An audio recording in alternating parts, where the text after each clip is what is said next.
We're going to look at the specific case for rates of change of growth and decay. It comes from a very, very simple idea. Growth and decay is proportional, so directly proportional to the population.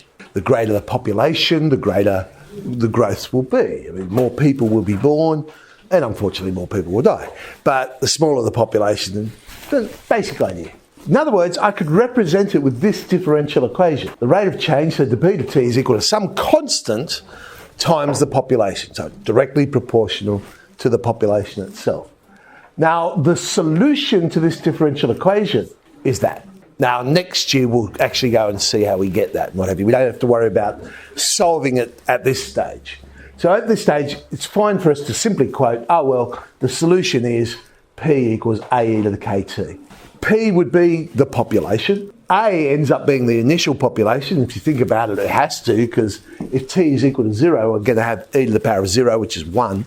K is the growth, or if it's negative, it'll be a decay constant. And T, of course, represents time. It's a very simple thing to prove. Now, they might ask you the question in reverse, where they give you the equation P equals AE to the KT and say, oh, we'll show this is a solution to the differential equation. So all I've got to do is differentiate it. If you remember, when we differentiate exponentials, it's the power you're differentiating. So differentiate KT with respect to T, you get K. That comes out the front. So we have KAE to the KT, but oh, hang on a sec. AE to the KT, that's P. So yes, it solves the differential equation. Let's look at an example. So bacteria, oh, they like to reproduce, bacteria. So the rate of growth is 10% of the population. Initially, there are, how many zeros have I got there? We've got 1 million of these little bits of bacteria. Imagine they're just crawling over your hand even as we speak. And this is what I was saying. We'll show that P equals AE to the 0.1 T, 10%, is a solution to this differential equation. I haven't written down what the differential equation is here, but we're expecting d P to T some constant times the population. So just like I did in that proof before, all I do is differentiate. So I'll end up with 0.1 AE to the minus 0.1 T. Oh, that's P. Oh, look, it solves the differential equation. Determine the population after 3.5 hours, and they've said, well, 4 significant figures in this case.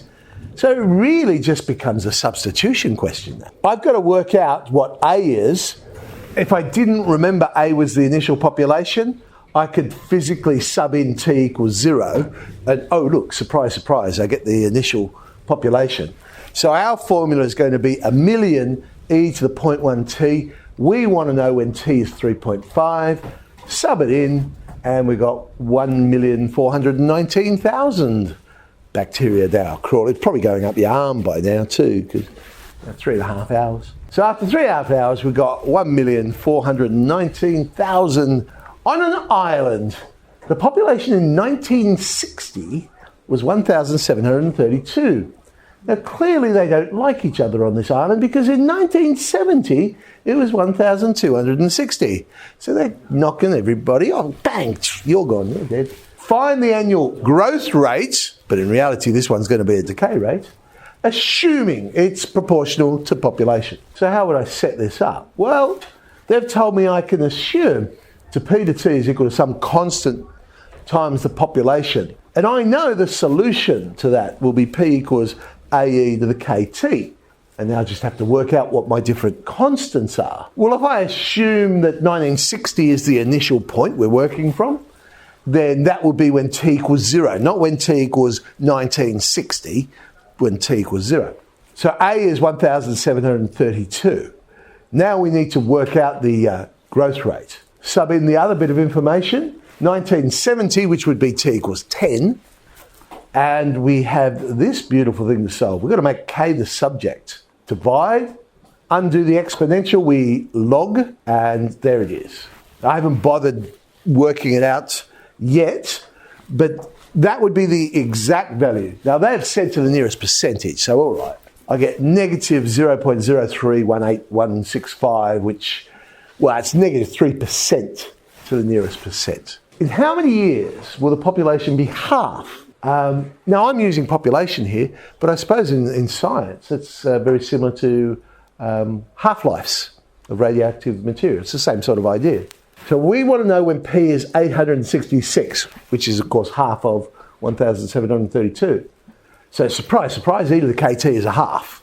I stopped there when I got T equals 1 on K log a half. So also going back to science, that is, of course, the very simple formula for half-life. 1 on K log a half. Well, K, that number we worked out before, don't use the 3%, use the exact value. Well, you probably got it stored in your calculator or something like that. But we'll get 21.786.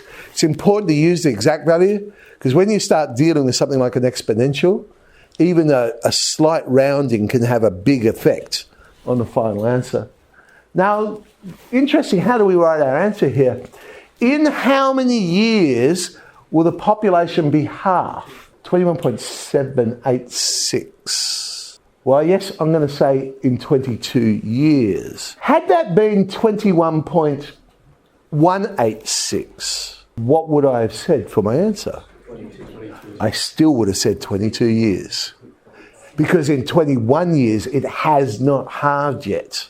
That's why I think when you're presenting your solution, make sure you put the 0.786 or whatever it is, so then they can see your conclusion is logical, that you didn't do it wrong and came up with 21 in that situation, I'll say, that there is reason. And if you're unsure, explain why you've chosen 21 rather than 22 or something like that. So 16B, let's play with some of those.